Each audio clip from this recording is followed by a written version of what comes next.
Bonjour, aujourd'hui je vous propose deux délicieuses recettes estivales avec une tarte à la rhubarbe et fromage de chèvre suivie d'un dessert avec une tarte meringuée à la rhubarbe et aux framboises.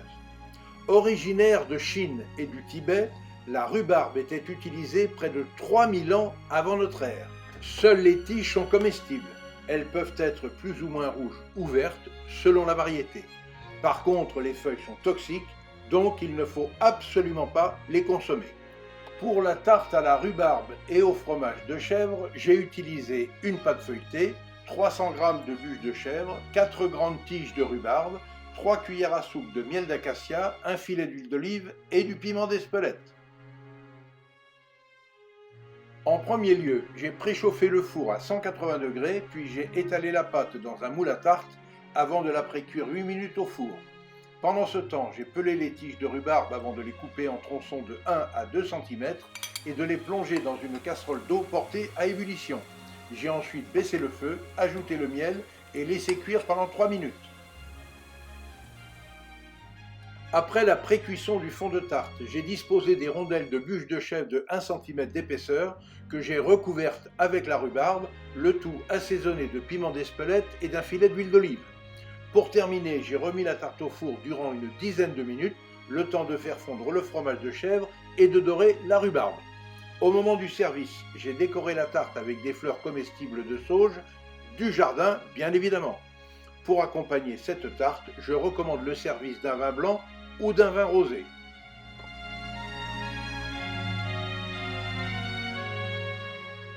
Après la tarte salée, voici un savoureux dessert avec une tarte meringuée à la rhubarbe et aux framboises. Comme précédemment, j'ai préchauffé le four à 180 degrés et j'ai étalé la pâte brisée dans le moule à tarte. Puis, afin d'en retirer tous les fils, j'ai épluché les tiges de rhubarbe que j'ai ensuite coupées en petits tronçons avant de les répartir sur la pâte. J'ai alors battu les œufs entiers dans un saladier avec 60 g de sucre de canne, la farine, la crème fleurette et le sucre vanillé. J'ai ensuite versé cet appareil sur les tronçons de rhubarbe et j'ai enfourné cette tarte pour une trentaine de minutes. Quelques minutes avant de sortir la tarte du four, j'ai monté 2 blancs d'œufs en neige avec le sucre glace, auquel j'ai ajouté 30 g de sucre de canne, avant d'étaler ce mélange sur la tarte juste sortie du four.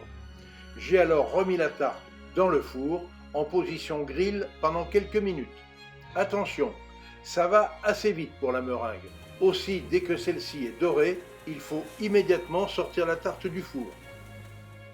Après avoir laissé la tarte se refroidir, il suffit de disposer des framboises et quelques fleurs comestibles de bégonia sur la meringue avant de servir cette délicieuse tarte d'été. Préparée la veille, elle n'en sera que meilleure. Pour savourer un tel dessert, le Ligerie s'est révélé le compagnon parfait, un vin né du savoir-faire de 2 domaines nantais, Champ-Chapon et Poiron d'Abin, grâce à un savant assemblage de 7 cépages, 100% secret de famille, mais dont je citerai les Pinot Gris, Sauvignon et Melon de Bourgogne. En bouche, les papilles sont agréablement titillées entre arômes d'aubépine, de pêche et d'abricot. Bref, un vrai régal.